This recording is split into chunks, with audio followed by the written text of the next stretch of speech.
Mark chapter 9, verses 14 through 29. Mark chapter 9, verses 14 through 29. I'll read it out. You can read it silently behind me, if you will. And when he came to his disciples, he saw a great multitude about them, and the scribes questioning with them. And straightway all the people, when they beheld him, were greatly amazed, and running to him, saluted him. And he asked the scribes, what question ye with them? And one of the multitude answered and said, Master, I brought unto thee my son, which had a dumb spirit. And whatsoever he taketh him, he teareth him, and he formeth and gasheth with his teeth, and pinneth away. And I spake to thy disciples that they should cast him out, and they could not. And they answered him and said, O faithless generation, how long shall I be with you? How long shall I suffer you? Bring him unto me. And they brought him unto him, and when he saw him, straightway the spirit teared him, and he fell on the ground and wallowed foaming. And he asked his father, how long is it ago since this came unto him? And he said, of a child. Of the time it had cast him into the fire and into the water to destroy him. But if thou canst do anything, have compassion on us and help us. Jesus said unto him, if thou canst believe, all things are possible to him that believeth. And straightway the father of the child cried out and said with tears, Lord, I believe. Help thou mine unbelief. And when Jesus saw that the people came running together, he rebuked the foul spirit, said unto him, thou dumb and deaf spirit, I charge thee, come out of him, and enter no more into him. And the spirit cried and rended him sore, and came out of him, and he was as one dead, insomuch that many said he is dead. But Jesus took him by the hand and lifted him up, and he arose. And when he was come into the house, his disciples asked him privately, why could not we cast him out? And he said unto them, this kind can come forth by nothing but by prayer and fasting. Thank you so much. I want to talk about there's a demon in the house. There is a demon in the house. Help me say that. There's a demon in the house. I think one of the greatest things that a family could have is children. Children are a blessing to any house. You learn lessons with children that you will never learn without them. To be honest, a child, in most cases, will alter your life forever. You will never remain the same once a child is born into your house. I don't mean people that just drop children and keep going. I mean when one is born, in your house. One thing a child do is a child, they will teach you discipline, because you will have to start altering your schedule. Things that you used to get for yourself, you can no longer do it. Things that you used to do, you used to hang out, hang around, play, joke and jest.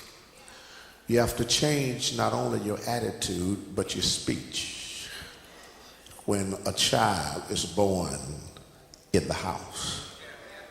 The stuff that you used to freely say, you have to alter that now, because a child will pick up what you drop. And the stuff that might be common to you can destroy your child. Things you used to do that you didn't think would mean no harm at all, you have to start doing it another way, because there is a child. You can't waste your money like you used to, because now you have to live for another. The next thing about a child is they help you see you. That other people have been trying to tell you how you were, and you didn't believe it at all. And the Lord says, since you won't believe it from your pastor, you won't believe it from your parents, you won't believe it from your partner, he said, then I'll just put you a child in the house, and when you see that child, you see yourself. Because God will let you look right. I don't care how mad you get at them children, you see yourself. And then you start discovering what your parents had to deal with you. You used to get upset with your parents about stuff. Now your children, they upset you. You didn't think it meant much for you to stay out 10, 11, 12 o'clock. When you was young, you thought it was the going thing. But now you're grown and your child is staying out, and you're about to pull the hair out of your head because you're saying, I never did stuff like that. Now there's a possibility that you didn't, but it wasn't because you didn't want to. Because I think the sticks then were bigger than they are now. That parents now, they punish children by sending them to the next room. Our parents used to box us. They used to, they would let you get your own stick, so they would whoop you, and they didn't play with you. And wasn't no such thing as law that you couldn't whoop your children. Matter of fact, my daddy would have been in jail for assault and battery almost every week, because he didn't take no junk off of nobody. I mean, daddy would whoop everybody. Daddy would whoop the stick that he was whooping us with. He didn't take no stuff off. But it is amazing now how there's a switch in the family. And I don't have to tell you the results or the consequences behind it. Little teenagers are cussing and fussing and drinking and drugging and things of that nature. Now hear me, I was familiar with drugs when I was young. The first time you ever heard me say that, honest to goodness, I became familiar with drugs when I was just a little child. Matter of fact, I was familiar with it every Sunday, because every Sunday morning Mama would drag me to church. And I mean, she drugged me to Sunday school. She drugged me to usher me.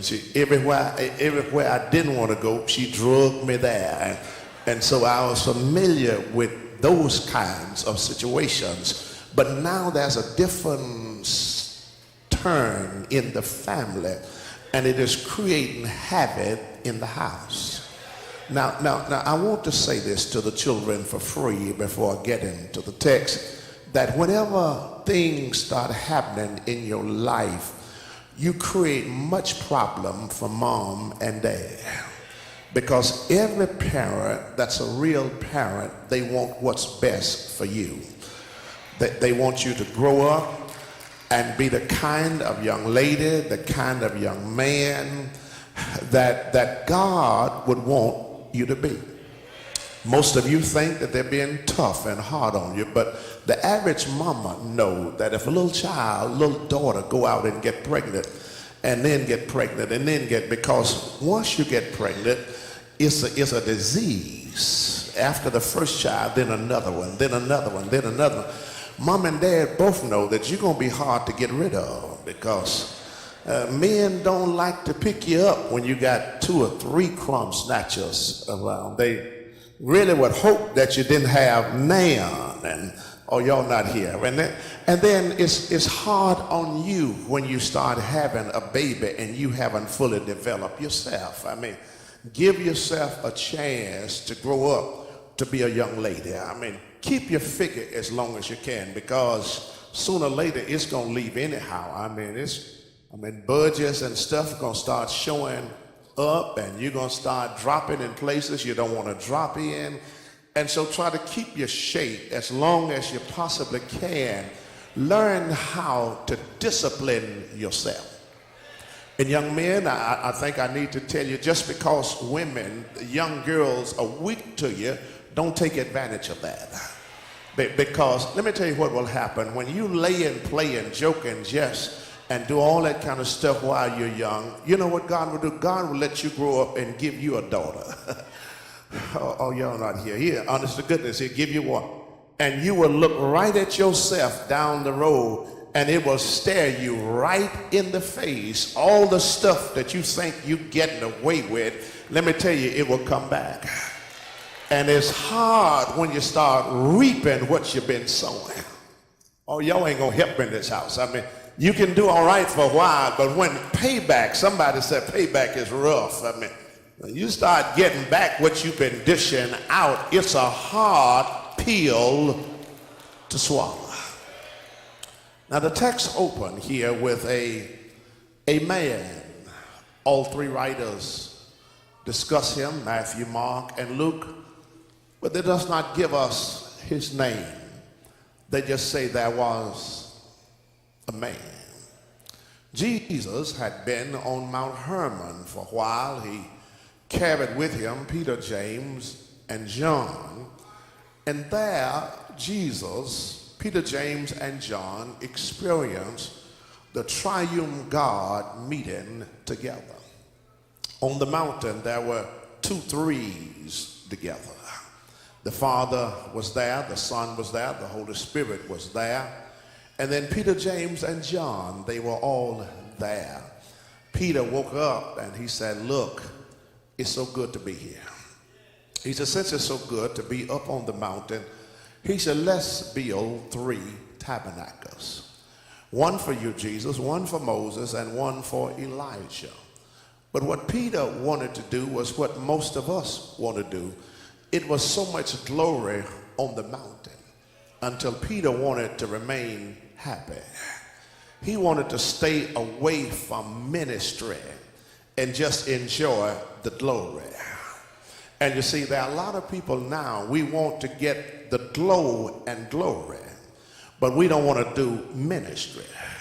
You see, whenever you show up here on Sunday morning and you can shout through worship service and have a glorious time, thank God for that.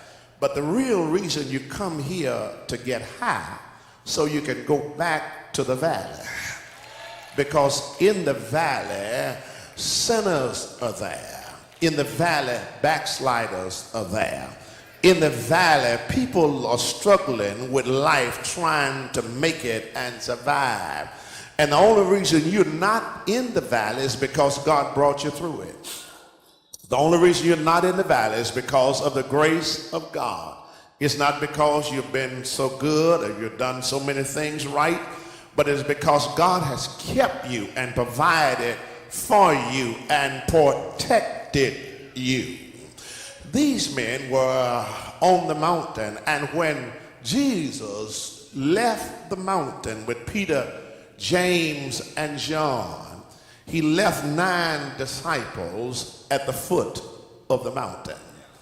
Now, at the foot of the mountain, something else was taking place. You see several crowds there. You see the scribes. The scribes were religious folks. And our world now is filling up with religious folks.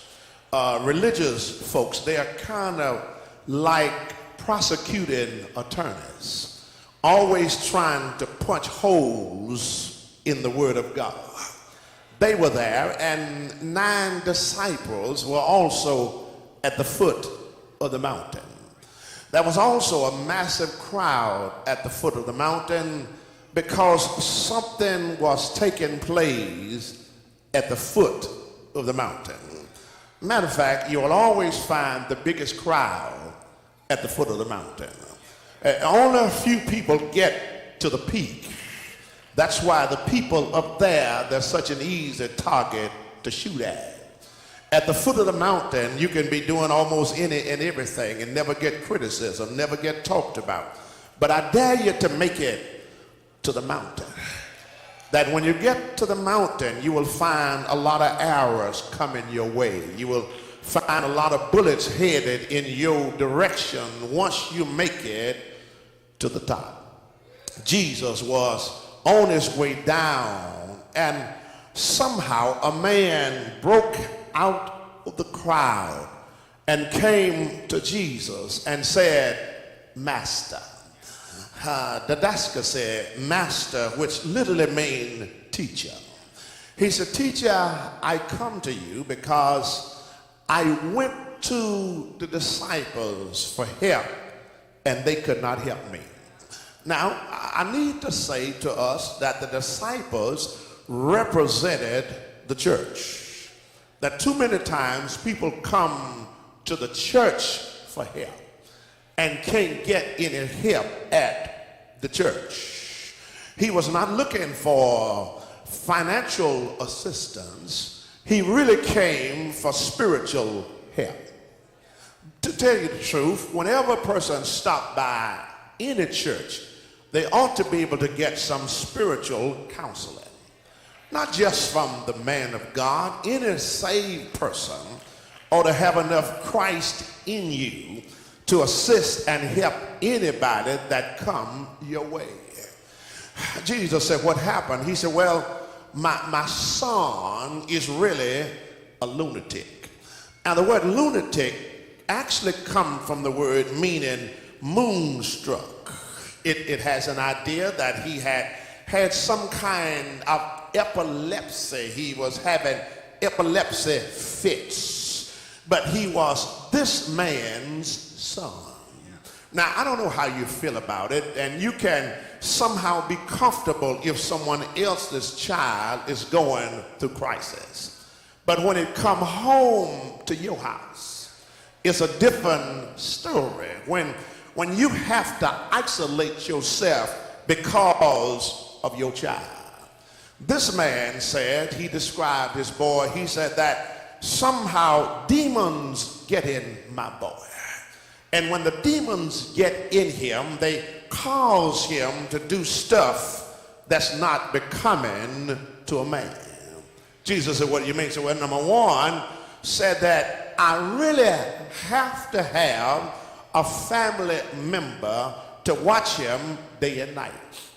Now, most of us, we turn our children out to babysitters and leave them, and we just see them at night when we pick them up. And sometimes we don't do that. We let the babysitting company drop them off with their buses. Sometimes we'll call and see if they're at home. Sometimes we pay that no attention. We just assume that they're in the house. But that's not a good thing to do. You, above all, should know where your children are. You, above all, need to know that they're eating right. You, above all, need to know what's going on at the school where they attend. Take time and go to the school. Take time to meet their teachers. Y'all not going to help it here. Take time to see who they're talking to. Every now and then, pick up the phone since you're paying for it and eavesdrop on your children and see who they preach, Reverend Ray, see who they're talking to. Meet the little girls and boys that they're spending time with. I mean, after all, they are your children. You don't know who your son is associating with or who your daughter is they could be with gangsters. They could be in a gang or other crowds, and you're just playing it cool. You need to embrace, hold on to your child while you can. Because every one of us need to know that a child is a diamond in the rough. And when the Lord allows one to be born in your household, that is an investment God has given you. Not the person next door, not the one up the street, but God has invested that child into your care. Matter of fact, God trusts you so much until when he give you a child, he give you a child and give him a blank brain. Let me say it again. He give him a blank brain. In other words, he don't put nothing on the brain. He lets you start teaching the child. Come on, y'all. I mean, you have to teach the child how to raise his hand. Raise your hand, baby. You have to teach the child, say, ma. You ain't got to teach them to say dad. I mean, I feel so sorry for you ladies, honest to goodness, I do. I really feel sorry. I mean, y'all carry a baby 9 months. You got to go through all the pain and the problems and all that kind of stuff. You got to go through the fat nose and the fat stomach and can't hardly get up and walk, and you ride in the car, you don't want nobody hit no bumps. Y'all ain't gonna help me this house. You have to go through all the P's of life. You want to eat pickles and pepper and pizza and popcorn and y'all ain't gonna hit you, and Pepsi and all that kind of stuff. And then when the baby come out, the very first statement, full statement, a word he said is daddy. Dad. I mean, you want to strangle him, don't you? And sometimes daddy is nowhere to be found. You don't even know how to get in touch with him. You can't locate him. You can't find him. You don't know what state he's in. You don't know if he's living or dead, but he just dad. But in spite of that, that child is an investment that all of us need to recognize and do what we can to take them where God would have them to be. The father said that my child is vexed with a demon. Watch, he said that I have to watch him because he's literally trying to commit suicide. So because he jumps into the fire. And when I can keep him from the fire, he turn around and try to drown himself by jumping into the water. Now, you can look at the text and tell that the child had a serious problem. Now, when you saw him, you detected that he had scars all over his body by being burnt by fire and then rescuing him out of the water. And the text said that he was not only jumping in the fire and in the water, but he would go into some kind of convulsions. And he looked like he was choking himself. He would be foaming at the mouth. Preach, Reverend Ray. And he would wallow on the ground. And he was making strange noises coming through his teeth, kind of like walking to a blackboard in your classroom, scratching the board with your fingernails, keeping up all kind of strange noises. Now, I don't know how you feel about it, but you can tell from this that the parents never got any sleep. You know, they had to stay up night. I wish somebody in here could see this text. Had to stay up at night, had to stay up in the day. He had to work to try to make a living. At the same time, he had to watch his boy. Now, watch this. I'm talking to somebody in the house now that your son is not foaming at the mouth, not wallowing yet, but they own your heart. That you're dealing with a situation right now with your child, and you don't seem to be able to handle it very well. I keep hearing it over and over and over again. Even at daycare centers, parents walk up and tell the teacher, I don't know what I'm going to do with this child. I can't do nothing with him. Baby, 6, 7, 8 years of age, got all kind of energy. They climbing all over stuff. They jumping out of the window, running out the door. Every time you whip them, look like the whipping give them more strength to do other stuff. It just might be that there's a demon in the house. I wish I had some help in this house. It just might be a demon in the house, and you can't deal with demons with switches. No. Demons don't care how many belts you get. Demons does not care how many times you try to shoot them, lock them up in the room and sit on them. Oh, demon, he is a low-down scoundrel. And have I ever told you, you ever watched that look like he has launched an attack on our children?